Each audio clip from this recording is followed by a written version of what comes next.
I probably should have taken my nail polish off since it is absolutely chipped to hell, but I guess we're just on this ride together.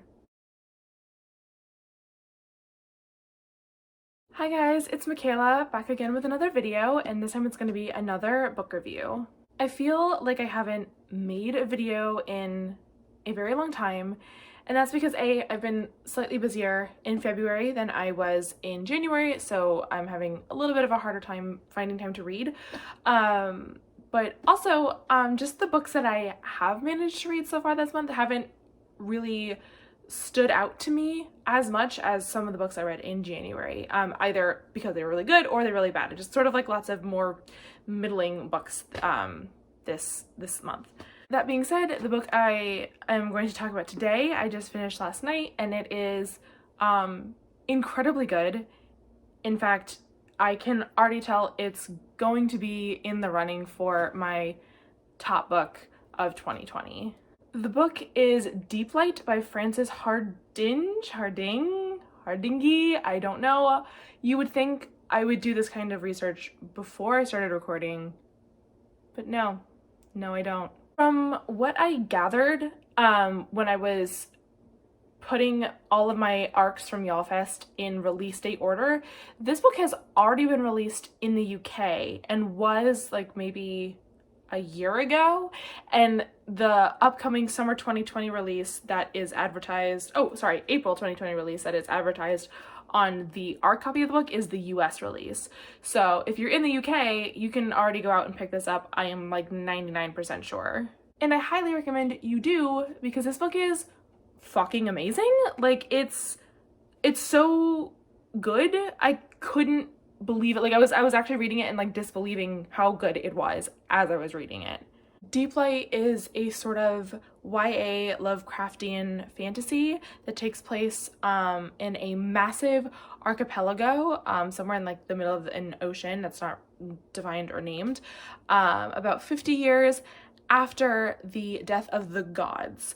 And the gods are these mysterious, colossal leviathan creatures that lived when they were alive in the Undersea, which is a sea below the normal sea that we know today. The main character is a 15-year-old boy named Hark, who, along with his best friend Jelt, who is about a couple years older than him, sort of gets by. They're both orphaned, and they get by pulling scams on travelers and foreigners and sort of people who don't know better, people who are trying to get rich or just collect pieces of godware, which are sort of remnants of these gods that have since died. And it is believed that these pieces of godware can be used to make incredibly powerful tools or like bring fortune, sort of just mystical artifacts. Through the course of their misadventures, Hark and Jelt come across a legit real piece of godware, which is the heart of a now dead god that is still beating. And that is sort of the crux of the story, is what is this heart? What can it do? What are the consequences of what it can do, and what needs to be done with it to protect the people of this archipelago. There is so much to love about this book. Probably my favorite part of this book is the writing. It is so alive, and yet it feels incredibly specific to this world. I have never grew up by the ocean. I'm not a beach person by any means, but this is the type of writing where you taste the salt spray as you're reading it. Like, you can feel the craggy cliffs or the slippery sand under your feet. Like, it is incredibly visceral writing, without being overwrought or about itself. It is exactly what it needs to be to communicate to the reader that this world, these islands, this is Hark's life. Like, this is just his everyday. And so while it feels epic and big to us, it doesn't necessarily to him, because this is just where he's from. This is just all he knows. But it's not just the descriptions of the place, the islands, and the ocean and the undersea that are incredibly vivid. It's also the descriptions of this sort of not quite steampunk world, but it's sort of got that general steampunk vibe, although I don't know if I would call it steampunk. There's so much technology and religion and culture and language that is specific to these islands that are very well communicated. I personally never quite felt like I was on solid footing with the history of these islands, with the history of the gods, with the culture, the various cultures that Hark was bouncing between. But I think that was intentional because we are outsiders. There is very much an in-group, out-group dynamic of these islands, both from island to island, and then islands versus the main continents that are somewhat far away. There's a sense of, do you belong or do you not? And because we as a reader naturally do not belong, I liked that I never really felt comfortable. I felt informed, and I definitely felt like I knew what was going on, but I didn't feel like I belonged, and I liked that. Another element of this book that I loved a lot was the fact that there was no romantic plot or subplot. Like, okay, listen, I love YA fantasy. I've been reading YA fantasy for a very long time. I have a lot of thoughts and opinions about YA fantasy, and about its many tropes. But I still read it because sometimes you read things that you know aren't always the best. But I do get so tired of YA fantasy stories that sacrifice world building and real good, solid, meaty plots in favor of steamy romances. Steamy romances are great, but sometimes I'm just like, can we please just like focus on the cataclysmic thing that's happening?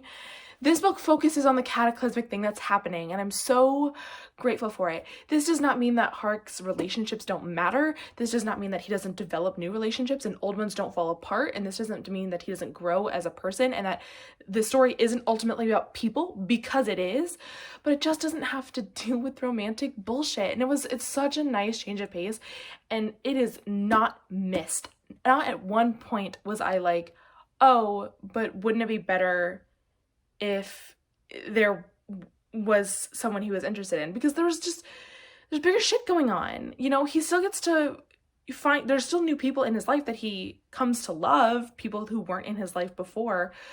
But that just, this book is focused. This book is focused. And I am so appreciative, especially in YA and especially in fantasy, when a book knows how to fucking focus. Unlike this review, which is all over the place. This book also manages to be like a totally wild ride without feeling overwhelming or ridiculous. I remember I was probably about 100-ish pages from the end when I sort of like paused, took stock of where Hark was and what was going on, and then remembered where he was at the very beginning of the book, like chapters 1 and 2, and I could not believe everything that he had been through to get to where he was now. But it never once felt like an impossible series of events or a ridiculous series of events. Like it felt, every decision he made and everything that happened to him felt incredibly logical, and like, yes, of course that would be the next thing that would happen, even though when you sort of look at it from a macro sense, you're like, holy shit, this is a wild story, because it absolutely is. This is a wild plot, but it is very aware of itself and aware of its limitations and plays with those limitations really well. There is a fantastic character in this book named Selfin, who is a teenage girl who is a member of a gang that Hark and Jelt would sometimes run with. She's just a delight. She's an incredibly interesting character. There are a couple points throughout the book where we sort of jump into her point of view, and it is a little strange to have a book be sort of like 95% one character's limited POV and then the other 5% be for a different character.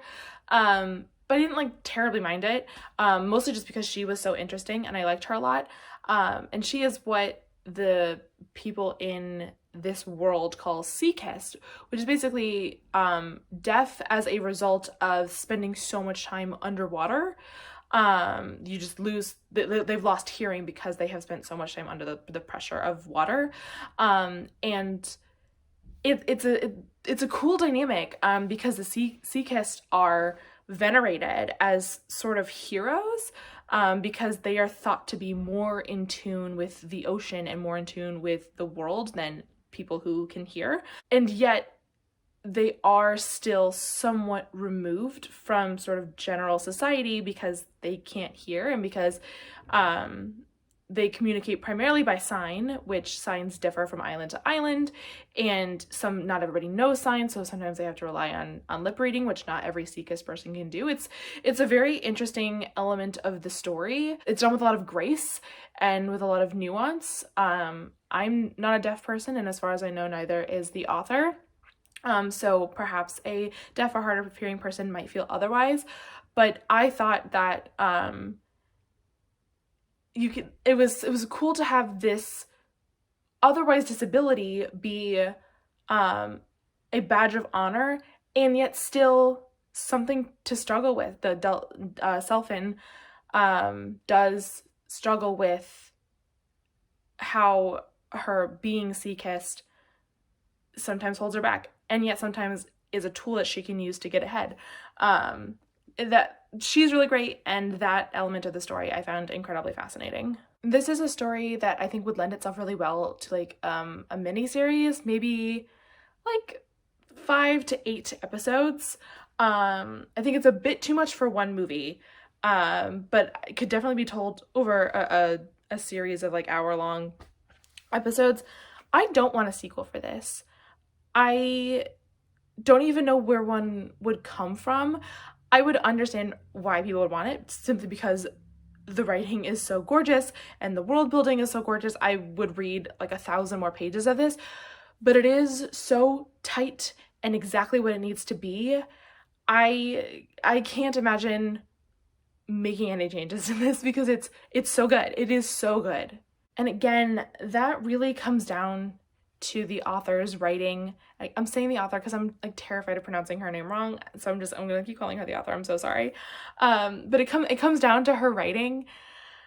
It's some of the most understatedly beautiful writing. I notice good writing, I notice bad writing, and I notice good writing, and her writing was so good that I didn't notice it. That it wasn't until like after I finished a paragraph or a page that I could stop and think back on what I just read and be like, that was stunning prose. I didn't really feel it in the moment because it was so good at getting me into the story and getting me into the scene, that it wasn't until I was out again that I could really process how wonderfully crafted each sentence was. And I just have to say, okay, so this is what each chapter starts with, these little tentacles coming down onto the page, and I just love that. I think it's fantastic. I love a bit of whimsy in the chapter, so do that more often, authors or publishers, I guess. I don't know. I realize I haven't talked much about Hark's relationship with Jelt, his friend.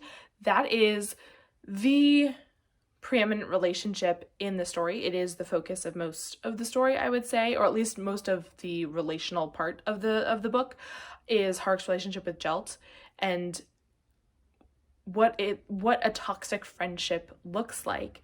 I think in YA we get plenty of examples of toxic romances, and this is a toxic friendship story.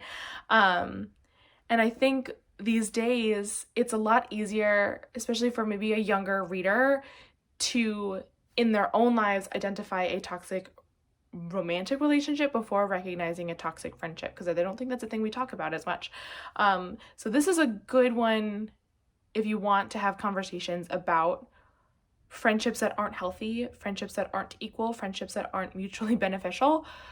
This is a good book to spark those kinds of conversations because the relationship between Hark and Jelt is complicated and hard and ugly and beautiful, and the way that the two of them change quite literally over the course of this book is one of the best examples of growing up in a friendship and maturing in a different way than your friend does. It's really well done. I think that's all I want to say about this. I was really taken aback by this. I think I knew it was going to be good, but I didn't know this was going to be a literal masterpiece. It is such a fantastic piece of literature. I have already put in the back are the other books that the author has written. Already got them on my wish list because I would read anything she puts out. This is some truly incredible writing, a brilliant and vivid imagination, and I would love to be in any world she creates. Thank you so much for watching. I have no idea what the next video is going to be or when it's going to come out, but until then, I've got other videos that I would be so honored if you would check out. Okay, like I said, thank you for watching, and I'll see you next time. Bye!